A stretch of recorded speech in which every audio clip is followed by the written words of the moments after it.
Je suis sûr que tu connais la pierre de Rosette, cet immense caillou sur lequel est écrit 3 fois le même texte en 3 langues différentes. Les hiéroglyphes, l'écriture sacrée des Égyptiens de l'Antiquité, et le démotique, la même langue en cursif pour un usage quotidien. Et bien sûr, le grec ancien. Elle a été la clé qui a permis à Champollion de déchiffrer les hiéroglyphes au XIXe siècle.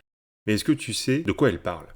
Il s'agit d'un décret qui a été émis sous le règne du pharaon Ptolémée V en 196 avant Jésus-Christ. Il contient une série de mesures pour organiser le culte de Ptolémée V que le clergé égyptien a accepté de diviniser en remerciement des nombreux bienfaits que le pharaon avait accordés aux temples égyptiens. Mais pourquoi s'embêter à traduire ces décrets en grec ? Eh bien tout simplement parce que c'était la langue du souverain. En effet, Ptolémée V porte le titre de pharaon, mais il est issu d'une dynastie macédonienne, héritière de l'empire d'Alexandre le Grand, et donc elle est pour imposer leur autorité à un royaume millénaire, les Ptolémées ont essayé de se mettre le clergé égyptien traditionnel dans la poche. Ils portaient donc le titre de pharaon et tous les titres religieux qui allaient avec. Ils étaient aussi vénérés à l'égal des dieux, au moins en tout cas par leurs sujets égyptiens indigènes. Mais pour que tout le monde ait l'info, le texte a été rédigé dans les 2 langues majoritaires de l'Égypte ptolémaïque. Bon alors, l'anecdote était un peu nulle, mais maintenant tu pourras briller en société. Et si jamais le sujet de l'Égypte ptolémaïque t'intéresse, on lui a consacré un épisode entier, le lien